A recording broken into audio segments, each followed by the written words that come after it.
Ahí está mi amiga de Estados Unidos diciendo que ya estamos grabando. Oye, un placer. Primero eh, agradecer, digamos, a, a la organización de los 50 años de este grupo folclórico, en la cual yo en alguna parte de mi historia, de mi vida, estuve yo ahí, ¿no?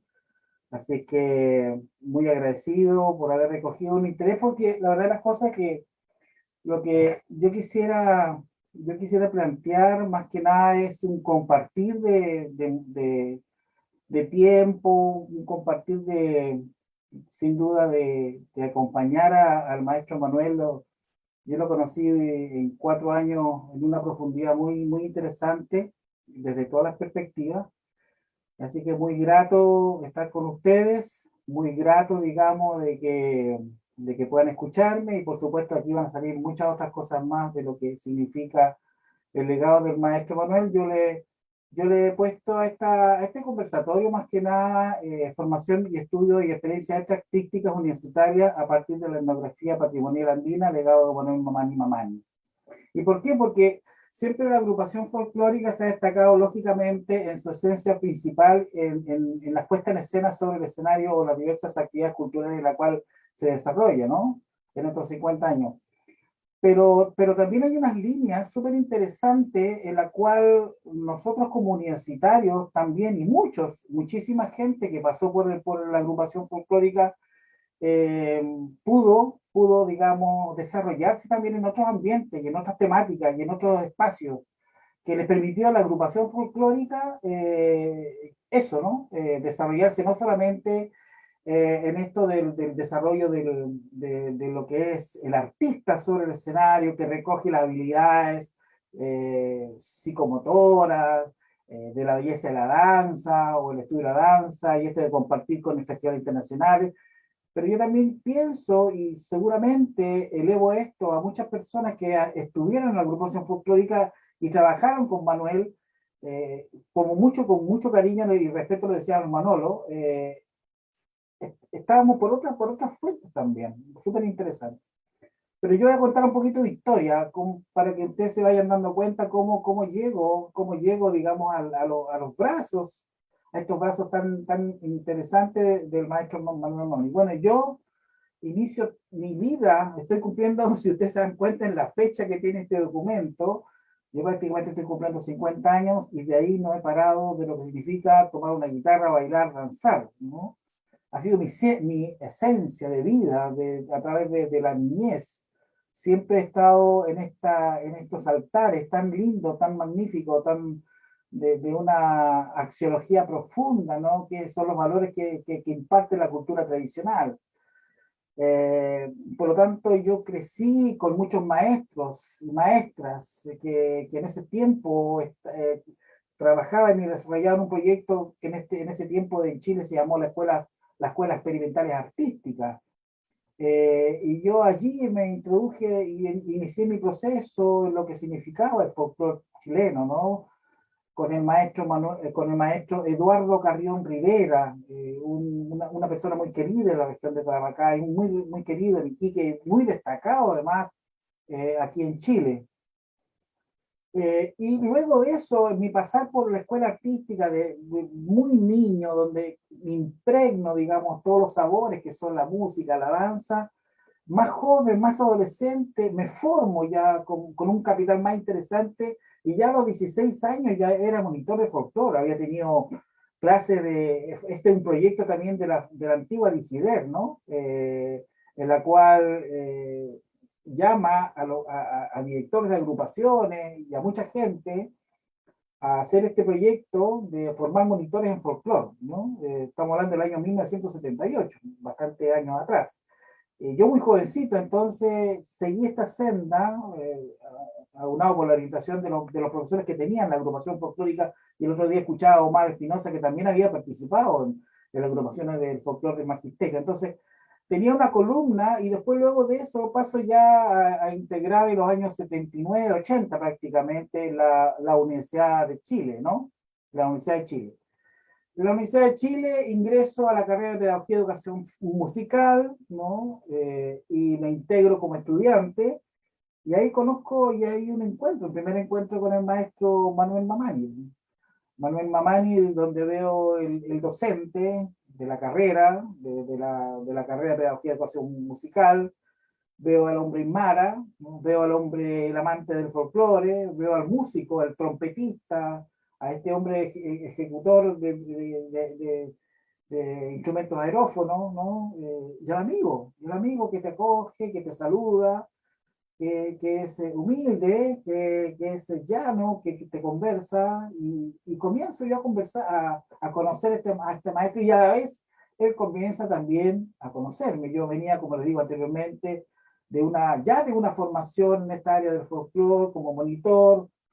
Él conocía al maestro Eduardo Carrión Rivera, y además también en ese tiempo, entre conocer al maestro Manuel Novani y Carrión, yo tuve también dos grandes encuentros profundos también en mi formación. Conocí en los años 78, 1978, al maestro Paulo Garrido, ¿no? Paulo Garrido, que es una de las personas, los exteriores más profundos que tiene la historia de la cueca, y a la vez a la maestra Margot Loyola Palacio. Entonces, venía con una influencia muy fuerte, digamos, de personas muy entendidas sobre folclore, como el maestro Eduardo Carrión y todo, digamos, el entorno de la agrupación folclórica del Magisterio de Iquique, a don Pablo Garrido, que fue uno de los principales historiadores sobre la cueca, que se los recomiendo para los cuequeros y los amantes de la cueca, don Pablo Garrido, y con él trabajo 2, 3 años, muy joven. Y también paralelamente a la maestra Margot Loyola Palacio cuando hacía clases, digamos, en la escuela, en la Universidad del Paraíso, en la cual tuve la oportunidad de ir a algunas jornadas en verano, muy joven también, y bueno, ya metido muy fuerte en esto, total, en subidas cuentas yo conozco a don Manuel Mani, y comienzo a conocer una parte que para mí era profunda y desconocida, y lo digo porque era muy desconocida el tema de la cosmovisión andina, la parte aymara, la parte pueblo originario. Eso para mí me siento atraído por eso, me siento atraído, y bueno, digamos, estudiante en ese entonces de la Universidad de Chile, paralelamente también conozco, por supuesto, a la agrupación folclórica. Y en este encuentro yo diría natural y académico, netamente académico, conozco a Manuel Mamani, que me hace las asignaturas de rítmica. Él era un profesor de asignaturas de la carrera de Pedagogía de Educación Musical, eh, con un desarrollo rítmico extraordinario, con unas habilidades auditivas muy capaces de reconocer muchos ritmos, porque uno no notaba en las clases cuando él hacía rítmica. Un profesor de la armonía clásica, fue mi profesor de armonía. Fue mi maestro de folclore, que teníamos asignaturas de folclore. Hasta la última historia de mi vida universitaria estuve legado a él, porque hicimos, digamos, mi seminario fue sobre un producto que era didáctica danza folclórica como una unidad de aprendizaje, y ahí damos a conocer algunas danzas digamos, como una propuesta didáctica en danza y música del folclore chileno. Y él fue mi profesor guía, o sea, es decir, toda una vida con él ligada a la universidad, al hombre, al docente, al académico, como decía anteriormente, porque es muy importante esto destacar, ¿no? El docente, en un momento digamos, el hombre aymara, ¿no? Donde tenía ese perfil muy fuerte, ¿no? Con muchas convicciones sobre lo que es la cultura aymara, el amante del folclore, el músico, el amigo, o sea, es decir, estos 5 elementos que yo trasciendo con él y transmito, es como que lo reconoce. Y en ese aspecto súper importante del Manolito, del Manuel, yo le decía así por cariño, comenzamos entonces a descubrir que teníamos algunos fines muy importantes, fines muy importantes de esto de amar el folclore. Y él, digamos, conocía territorialmente muchas expresiones, y ahí conozco al hombre creativo, porque Manuel Mamani, yo creo que la fuerza de él fue en esto de poner la puesta en escena en forma creativa, ¿no? Es decir, tenía elementos de la música, tenía elementos de la danza, tenía elementos de movimientos eh, expresivos, y eso porque hay muchas creaciones, casi el 90% de lo que es Norte son creaciones, tanto coreográficas y musical. En ese contexto yo siempre lo entendía así, y siempre lo hablamos así. Y a veces llegábamos, como yo venía de una corriente muy tradicionalista, muy patrimonial, insisto, con la maestra Margot Loyola, con el maestro Eduardo Carrión, ¿no? Por lo tanto, a veces no nos entendíamos, y a veces un poco yo trataba de entender y explicarme cuál era la puesta en escena que hacía él, sobre todo el norte. En lo que es sur y centro, casi llegamos a los mismos puntos, porque las refalosas, las sajurias, las sajurianas, por ahí un chocolate, por ahí una chilito, una refalosa chilota, digamos, era el contexto nacional, digamos, como todo grupo que pone en escena estas danzas, ¿no? No sé, Vilma, no sé si me están escuchando bien, estoy bien, voy bien, se pierde la imagen, se pierde mi voz, no sé, me gustaría un comentario breve, ahí. No, se ve súper bien. Recién en un momento, al menos a mí se me quedó pegado, no sé si a los demás, pero volvió inmediatamente. Ya, vamos bien entonces. Sí, escuchamos bien. Perfecto, gracias. Entonces conozco a esta persona y me atrae esta persona, porque me atrae por un tema muy esencial para mí, que yo veía ahí un vacío profundo que era la cosmovisión andina, ¿no? Esta cosmovisión que hoy día toda lo conocemos, ¿no? Muy profunda por todos sus elementos que transitan en esta cultura, ¿no? Por estas ritualidades, por esta funcionalidad, ocasionalidad que tiene la danza, que está en el calendario, ¿no? La Cruz del Sur, que es muy cosmogónica, ¿no? Muy cosmogónica, digamos, que está muy relacionado con el universo, cuando el proceso de invierno, el proceso de lluvia, el proceso de sequía, la danza, por ejemplo, el Pachayampe, usted sabe que el Pachayampe es una danza que es momento de sembrar, ¿no? Y se baila y se canta en momento de sembrar. El maestro me decía siempre, está mal dicho la palabra carnaval, debe ser anata, porque anata significa entonces que es tiempo de lluvia, donde deben de sonar las tarcas. Las tarcas suenan cuando hay anata, y el anata significa lluvia, y hay que estar contento, hay que estar alegre, por eso son esta alegría en los carnavales de Chaya, que se por el estilo. Entonces, yo iba recogiendo esos elementos del maestro Manuel que me contaba y me decía, ¿no? Lo que me llamaba profundamente la atención, para mí era nuevo, ¿no? Es la parte idiomática, cómo él conversaba, ¿no? Había, inclusive en la misma universidad, había gente que trabajaba en los sectores de los jardines, ¿no? O en algunos otros espacios, y él a veces saludaba en Aymara. Me llama mucho la atención que se detenía y conversaba con esa gente en Aymara. Entonces había una riqueza lingüística extraordinaria que era natural de parte de él, y que para mí era importante entender un poco la cosmovisión desde la cosmogonía que tiene la cultura andina, ¿no? Con todo esto que decía yo, con todos estos elementos tutelares, esta música que trasciende, etc. Y conocí también al maestro investigador, esta persona que escribe, ¿no? Y ahí yo muestro dos, de muchas otras revistas más, porque son elementos que yo los tengo de regalo de él, y los protejo, qué sé yo. Pero ahí, y esto me acuerdo yo mucho, este bilingüismo y su problemática en el tema de la provincia de Parinacota, porque fue un trabajo que hizo y me explicó, digamos, cómo salía a terreno y cómo trabajaba esta parte. De ahí comencé también a entender que era muy importante el tema de observar, escuchar, pero escribir. O sea, él me empezaba a expresar de que no solamente el tema es conocimiento, sino también empezar a escribir. Escribir es muy importante para un investigador. Entonces, eso recojo yo también de él, ¿no? La capacidad que tenía para escribir, ¿no? Y aquí yo muestro dos elementos de sus investigaciones, ¿no? Muy interesantes, sobre todo la parte de... También conozco al maestro gestor cultural. No solamente, es decir, no solamente Manuel, el director de la agrupación artística, ¿no? No aquel que se enoja, que se enoja, que a veces uno le plantea una coreografía y dice, no, esto no, tiene que ser así, y ese, digamos, era la típica reacciones de Manuel. Esas reacciones que tenía tan naturales de él, y eran tan propias de él también, ¿no? Pero era un hombre que no solamente estaba sobre el escenario, estaba pensando también cómo gestionar cosas, como por ejemplo, creador de festivales regionales costumbristas, ¿no? Ustedes deben de saber de lo que hoy día es con la Fuerza del Sol, ¿no? Así está bien dicho, ¿no?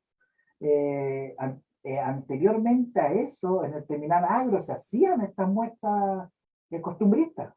Él invitaba gente de acá, yo me acuerdo haber estado con gente de Pica, con gente de Tarapacá, con gente de esta zona, y por supuesto con Putes, Socoroma, etcétera, en muestras en el terminal agro. Y ahí empieza, digamos, esta cosa de entregarle a la comunidad lo que naturalmente, lo que es vigente en las comunidades andinas, ¿no? Este hombre que es gestor cultural, creador de espacios del folclore regional en la FERAL, por ejemplo. Yo tuve la oportunidad de trabajar en los años 80 con él en la FERAL, él me enseñó cómo redactar cartas, cómo gestionar el transporte, cómo mover gente yo me acuerdo que teníamos que en ese tiempo recibir, porque era un equipo, y este equipo de la FERAL casi el 100% de ese equipo, y no voy a dar nombres porque no quisiera dejar afuera a alguno otro más, pero casi el 100% de la gente que apoyaba en la parte logística y en la parte de apoyo administrativo a Manuel, nos daba a la gente de la agrupación la posibilidad de hacer eso. Es decir, Manuel fue muy generoso, confiaba en la juventud. Mire qué interesante, confiaba en la juventud. Nos daba tareas, nos ponía, digamos, siempre en aprietos, porque había que resolver, suponte tú, un camión que venía con la gente de tal comunidad, un bus que venía de tal comunidad, y había que correr para ver la alimentación, el alojamiento. A veces venía gente aparecía, digamos, en la ficha de ellos 20 personas y aparecían 30, había que solucionar. Entonces, siempre él nos dio esa parte, digamos, de cómo solucionar la problemática en el momento en que se da. Miren qué interesante. Y eso es justamente por el tema de la FERAL, que fueron muchos años que se dieron allá en Putre, y había que armar espectáculos, había presentaciones, muestras patrimoniales, me acuerdo de los Sicuri de Cariquima, me acuerdo de el Pachayampe, me acuerdo del Carnaval de Putre, Socoroma, Bisbiri, etc.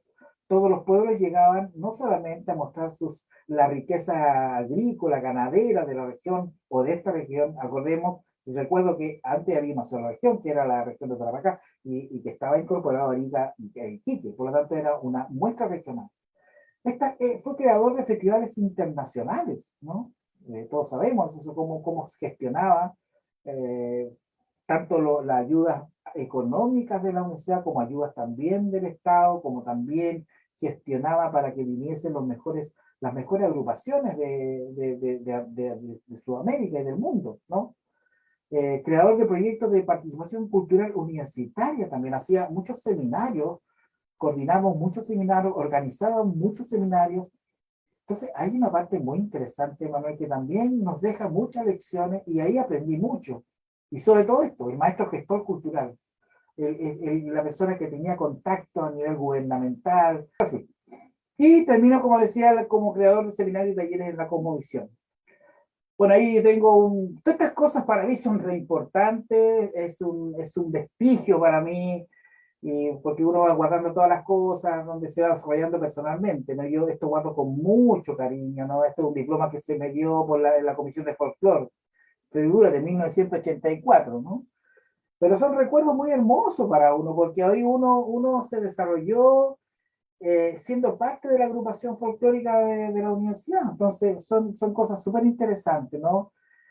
Hablo también del maestro, esta persona que era gestor, que era investigador, que también es el maestro director de la educación folclórica universitaria, ¿no? Donde lo vemos los martes, los jueves y los sábados ensayar con los jóvenes, pasar rabia, sacar silla, pasar rabia con los guardias porque está ocupada la sala que uno va a actuar, se nos presentan presentaciones, etc. Tres instituciones que fue la Universidad de Chile, la agrupación folclórica, el Instituto Profesional de Arica y la Universidad de Tarapacá. En 2 años recorro tres instituciones, pero me cambio en tres instituciones, pero siguen siendo el mismo director y los mismos integrantes. No, cosa muy rara, ¿no? Cosa muy rara.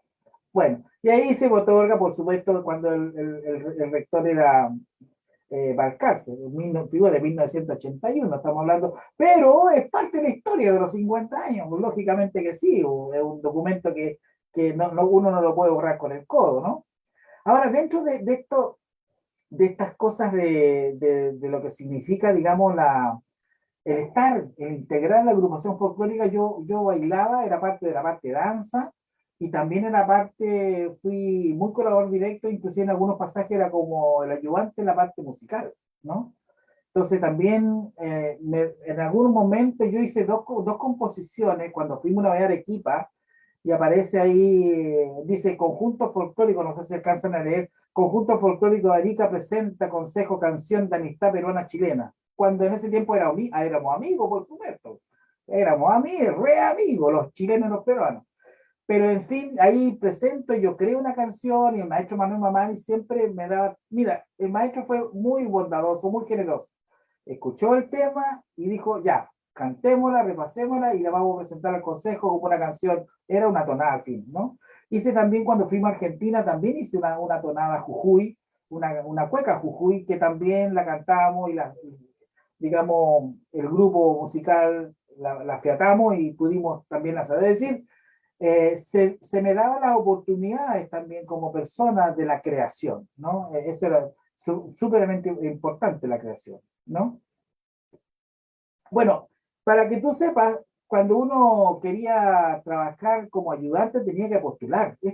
También la guardo yo del año 1983, este es un acta de selección como ayudante del profesor Manuel Mamani, ¿no? Ahí dice conjunto folclórico, Universidad de Trabajar, 4 horas. Yo me acuerdo que en esas 4 horas yo, el año 83, estaba casado. Sí, mi hija tenía 1 año y tenía que solventar, qué sé yo, y me pagaban 2.500 pesos y con eso estaba súper happy, por lo menos tenía para comprar algunas cositas para mi baby, pero había que postular, había todo un tema selectivo para poder ser ayudante del profesor Mamani, y lógicamente con la venia de él, porque él decía a los postulantes. Si tú te das cuenta, ahí está el don Manuel Mamani formando esa acta.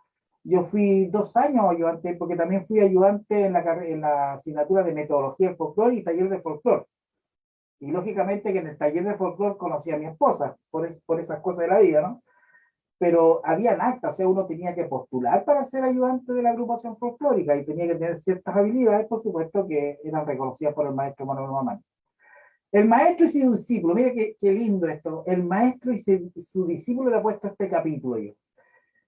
Y mira las fotos que tengo yo abajo, si tú te das cuenta, y para todos los que están viendo, mira el maestro, impecable, ¿no? Estamos en un pueblo, impecable el maestro con su corbata, su máquina fotográfica, y ahí estoy yo filmando justamente una ritualidad andina donde tenía que preocupar mucho y eso, si tú te das cuenta, es una cámara bastante antigua, estamos hablando del año 82, cuando recién aparecen las cámaras filmadoras, entonces el maestro como ya estamos trabajando juntos, el maestro me dice, Iván, ¿sabes qué? Encargué una cámara filmadora y bueno, ahí varios, no solamente yo, varios teníamos esa facilidad de tener la cámara y para nosotros, figuras de llegar allá a los pueblos, yo era muy joven, ¿no? Entonces llegaba con la cámara y todo el mundo decía, llegó la televisión, ¿no? Prácticamente CNN parecía eso, ¿no?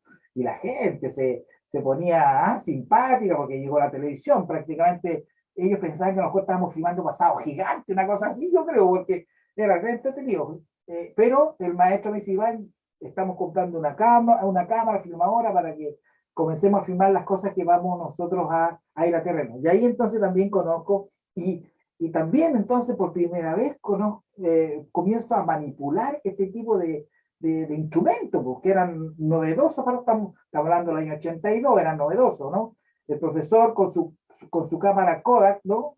De ese tipo de Kodak, y yo con la cámara filmadora, y hacíamos entonces esta dupla. Por eso digo, el maestro y su discípulo. Mire que yo esta foto la guardo porque es una de las pocas, yo diría que la única, que tengo trabajando con el maestro en terreno, ¿no? Y ahí estamos en Belén, en Belén.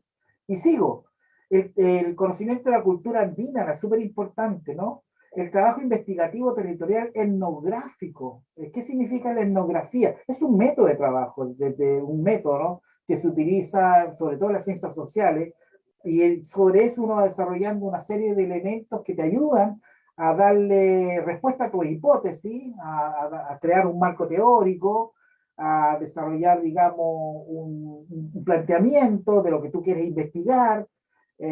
Para eso que vas trabajando con, si es en este caso, si eres folclore, vas trabajando con informantes, tienes algunas técnicas como, por ejemplo, un cuestionario, una entrevista, y ahí estos elementos que son propios de la etnografía, yo también comienzo a conocerlos.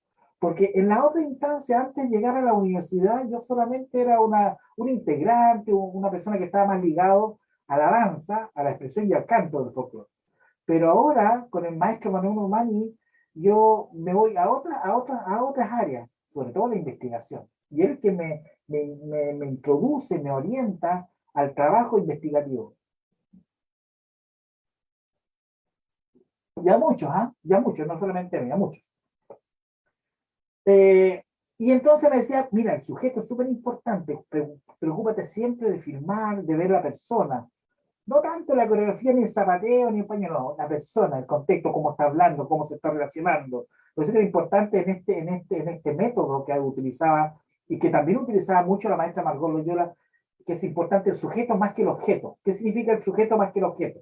El objeto es, suponte tú que yo voy a trabajar en la fiesta de la tirana, y el objeto podría ser el baile religioso de los chunchos. Pero el, el, el, el baile, la danza, el hombre, la mujer, su entorno es importante, ¿no? Su entorno es importante. ¿Por qué baila? ¿Por qué danza? ¿Desde cuándo danza? Si su entorno familiar danza, ¿por qué le danza a la Virgen? ¿Cuál es la relación hombre y virgen? ¿Cuál es el hombre iglesia? Y eso es entonces es lo que el maestro me decía, hay que preocuparse de conocer, de conversa con la gente, indaga si son agricultores, trabajadores, qué edad tienen, cuál es su función en el pueblo, qué hacen. Conoce profundamente a la persona para que entiendas por qué está bailando y por darle razón a ese momento que es una ritualidad corporal mental. Si está cantando, está bailando, ¿no?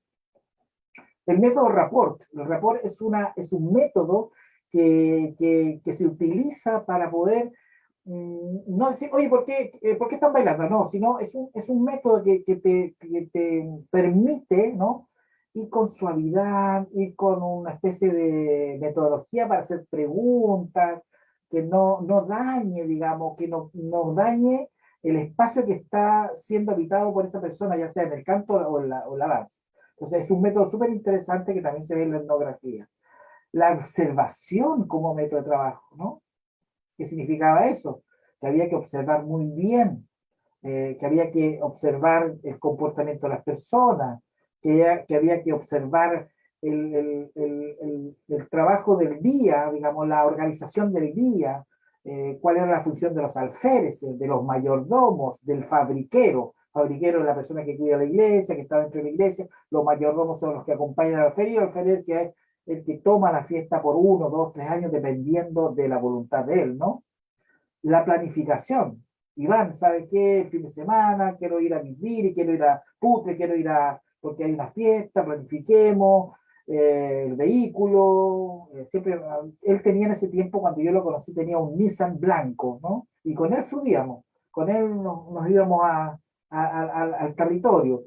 Y había que planificar dónde íbamos a dormir, pero normalmente la riqueza profunda es que donde llegáramos nosotros, donde llegábamos nosotros a trabajar, hacer ese trabajo investigativo, era muy querido, muy bienvenido don Manuel Mamani Mamani. Todo el mundo lo reconocía. Y yo me fui dando cuenta que era reconocido porque una Aymara, digamos, con mucho esfuerzo, era docente de una universidad, era profesor de una universidad. Entonces, para sus cercanos, familiares y amigos, para ellos era un orgullo. Un orgullo de que una Aymara pudiese estar tan alto académicamente, haber sacado su título como profesor y después ser docente y después ser distinguido e investigador. Entonces, estamos hablando de los años 80, ¿no? Hoy día han cambiado muchas esas cosas, es mucho más fácil de tener un magíster, de tener un doctorado, no digo tan fácil, pero por lo menos más accesible, podría ser eso. Pero que un Aymara, digamos, de la zona pudiese ya haber llegado tanto, era muy querido. Por lo tanto, siempre teníamos donde comer, siempre teníamos donde dormir, siempre teníamos donde estar. Y siempre eran muy bien atendidos, muy bien atendidos. Pero había que planificar. Había que planificar el día de su vida, la estadía, qué íbamos a filmar, dónde íbamos a fotografiar, qué cosas le interesaban al maestro hacer, porque en la noche después, en las tertulias que teníamos en la noche, figúrese, a veces estaba 3 días con él. Imagínese 3 días con el profesor. Si subíamos a veces el miércoles y bajábamos el domingo. Era vivir con él. Y yo cuando veo esto y hablo de él me emociono porque eso nunca más lo voy a vivir, ni lo voy a volver a repetir en la vida, en la vida. Estar con una persona desde la mañana, en la tarde almorzando, tomando once, comiendo, hablando, reflexionando, aprendiendo, es tremendo, es muy profundo. Por eso que yo a Vilma le dije, yo en estos 50 años hay que destacar esto. Yo tuve la posibilidad, y muchos, y te insisto, y muchos tuvimos la posibilidad de estar con el maestro, con el hombre, no con el director de artístico, no con el director que le gusta que se mueva el pañuelo así, que entren así, que salgan acá, que el escenario, no, al hombre que piensa, que conversa, que se ríe, que tira chacotero, etcétera, ¿no? Eso para mí fue riquísimo. La lengua aymara. Eso era para mí maravilloso. Cuando decías Kuna Masta, o Kamisaraki, Tatita, Waiki, Mayurkama, Diospagarpa, y empezábamos a hablar, yo escuchaba esas cosas y para mí era tremendamente wow. Yo decía, maestro, ¿cómo yo puedo aprender a hablar aymara? Ya llegará el momento en que yo le digo, ya les voy a mostrar que me metió en un curso de Aymara y tuve que hacerlo porque me dijo, a ti lo que te falta es Aymara y vas a tener que hacer un curso. Ahí está el maestro, pues, el maestro que te empuja a donde tú están tus debilidades, ¿no? Y la expresión artística. Bueno, esta foto, la verdad, es cosa que yo nunca la había publicado, ¿eh? Voy a ser muy sincero con ustedes. Nunca, a ver, del año 81, son 40 años estas fotos, ¿no? Quizás estas personas, a lo mejor, Dios mediante, ya no estén con nosotros. Esta es una cultura. Cuando me decía Iván, la foto de la persona, cuando me sacan la foto, quiero fotos, pero que digan algo, que transmitan algo. Ese balde, estamos acá en Guayacagua, estamos en Corpa, hay vino en Quintatani, hay una lixia, ¿no? Hay una mujer que se ríe, que sonríe, esos son los elementos, ¿no? Después abajito yo aparezco con una mujer también entrevistándolo con este método, digamos, de la entrevista, porque hay entrevistas que son planificadas y otras que no son planificadas, que son como entrevistas abiertas, y tú vas conversando con los lugareños, con los cultores. Es tremendamente importante en la investigación etnográfica los informantes. Los informantes son tremendamente importantes porque tienes que tener mucho rapport, una entrada muy suavecita para poder sacar, digamos, de ellos muchas vivencias patrimoniales, mucha herencia tradicional, ¿no? Entonces ahí yo estaba con ellos, mientras el maestro estaba haciendo otras cosas, y yo creo que ahí esta foto me la sacó él, esta foto me la sacó Manolito, y porque estaba conversando y me pilló conversando con la mujer. Y si ustedes se han dado cuenta, acá, en esta otra estamos también, ahí está Manuel al ladito del sacerdote, ahí, no sé si es cosa de observar nomás, pero teníamos esas vivencias, pues esas vivencias que te llevan a ti a entender de mejor forma la cultura tradicional, ¿no? Mira esta foto, Sergio Blanco, cuando yo se la envío hace 6 meses atrás, se emocionó muchísimo, porque no tenía una foto con su madre. Su madre. ¿Y por qué sacó esta foto? Porque una vez conversando con Manuel, yo le dije, profe, si yo sé que las mujeres en Iquique, en la región, en Iquique, no usan sombrero para bailar, salvo los sombreros de paja. Pero no, usted, ¿por qué usa ese sombrero negro de paño? Le decía yo a Manuel. Mira, Iván me decía, hay algunos lugares que sí hay de sombrero de paja, pero normalmente eso es informal, porque ese es un elemento de la mujer agrícola, la agricultora. Pero cuando tú vas a una fiesta patronal o una fiesta social, tú no vas con un sombrero de paja. Bien, y cuando veo a la mamá de Sergio Blanco con su sombrero, ahí dije yo, aquí encontré, si alguien me dice que no se usa el sombrero de paño negro, yo tengo una cultora, una informante que la imagen me está hablando de por sí sola de que sí, es posible encontrar entonces mujeres que en presencia del sol y un poco de protegiéndose del sol, usan su sombrero de paño negro. Pero es una foto súper linda, hermosa.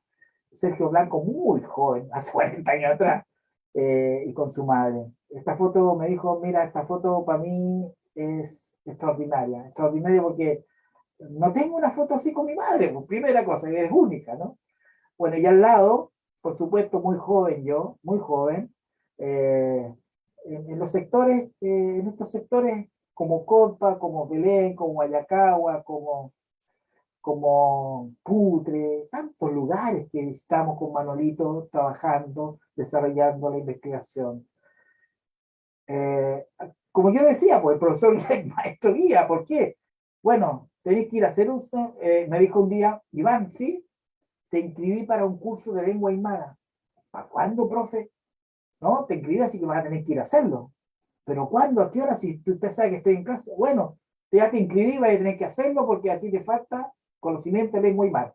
Y ese era el profesor, pues. Ahí estaba preocupado de que yo también me pudiese desarrollar en algunas cosas. Y ahí me mandó a hacer con la doctora Marta Harvard un curso, aquí que está el curso de lengua aymara. 3 meses me tiró el profe Manuel Mamani a aprender aymara, mi chica, porque era un poco para entender también las letras. Kaukirurar irpetanta, kaukirurar sarjayani, kumachoya zapatuni, nayachoya merisani. Entonces la gente cantaba en aymara y yo no daba. Entonces, con estos cursitos, por supuesto no son tan extensos, pero sí me da la posibilidad de que esas canciones, cuando después las repasamos y las llevamos a la interpretación de nuestra lengua materna, con el castellano, ya uno iba entendiendo de qué se trataba, ¿no? Cauquiribari Pitanta Sarjayani, ¿me entiendes? Es que es una canción andina que trata de dos jóvenes que se van a casar y dicen, Naya Chuyameri que tengo una sola media y que tú tienes un solo zapato y nos queremos casar. Más encima en un pueblo viejo que tú vives. ¿A dónde la viste? Pero igual que hacemos. Eso trata la canción. Cauquirulari y Pitanta Sarjañani. Y después tenemos también un curso de lenguas andinas de la doctora Marta Frao. Es decir, el profe me metía en cursos que tenía que hacer. Después por ahí salió un curso del doctor, que felizmente hoy día me saco el sombrero porque el doctor Jorge Hidalgo, que hoy día es doctor, que es Premio Nacional de Historia, pero en su tiempo era un joven profesor de historia, y me dice, Manuel, oye, Iván, ¿sabes que hay un electivo súper bueno? ¿Cuál, profe? Va a darlo Jorge Hidalgo, que es un joven profesor de historia, pero es bien metido en la parte andina, así que a ti te falta esta parte de la comunicación, te va a ayudar muchísimo. Así que inscríbete en ese que es electivo para ti. Y me inscribí en ese que era de Jorge Hidalgo, es un curso sobre cultura andina, muy interesante. Que hoy día yo me saco el sombrero de haber sido discípulo también en un curso del profesor tan distinguido como Jorge Hidalgo, premio de Historia Nacional, ¿no? Bueno, y eso, gracias maestro por tanta amistad, por tanta generosidad, por tanto saber. Ahí me comió seguro los nervios, pero por tanto saber. Gracias, gracias, gracias. Esa es mi historia. Muchas gracias, Iván, por compartirnos esta tremenda experiencia de vida que tuvo usted junto al maestro. Hermosas fotos, nos hace también a nosotros los actuales integrantes pensar en todo el trabajo que realizó don Manuel y que hoy en día nosotros estamos llevando a escenario finalmente. El cuadro de norte que tenemos nosotros, pensar que viene de una investigación de hace 40 años atrás, es tremendo para nosotros como intérpretes también saber desde dónde viene y cómo fue la forma de trabajo de don Manuel. Es que es Yo sí necesario. alcancé a vivir con él, a algunas cosas, a trabajar, pero hay varios integrantes que hoy en día no conocieron a don Manuel. Es que es Entonces, para ellos necesario. también es muy importante saber esto, saber todo esto, porque nos llena como intérpretes, ya sea bailarines o músicos, pero nos hace mucho sentido, nos hace un gran sentir poder tener esta instancia de conocer la vida y la obra, el trabajo que tuvo nuestro gran maestro. No sé si alguno quiera comentar, decir algo, hacer alguna consulta. Aquí está el micrófono abierto. Por favor, como tú decías, es sumamente necesario porque te hace más íntegro el saber que tú estás bailando una cirilla, el saber que estás bailando una jota, un sombrerito, un sombrero. Como te digo, yo pertenezco a la Academia Margot Loyola Palacio y en eso somos muy, muy fuertes. Hacemos mucho, trabajamos mucho lo que es la parte patrimonial y sabemos que todas las agrupaciones lo que hacen sobre el escenario son aproximaciones del folclore. Aproximaciones son recreaciones artísticas, muy difícil porque si no tendrían que ser los cultores que vayan al escenario. Y ese es otro tema para tratar. Pero lo que tú dices sí es necesario. O sea, ¿por qué estoy bailando una cueca cachadita? ¿O por qué me voy en la mano me la llevo al bolsillo? ¿O por qué uso ligia? ¿O por qué uso ojota? ¿Y por qué uso sombrero? Todo tiene significancia. Todos son lenguajes patrimoniales. Y cada lenguaje patrimonial es una herencia de una comunidad. Y eso es importante.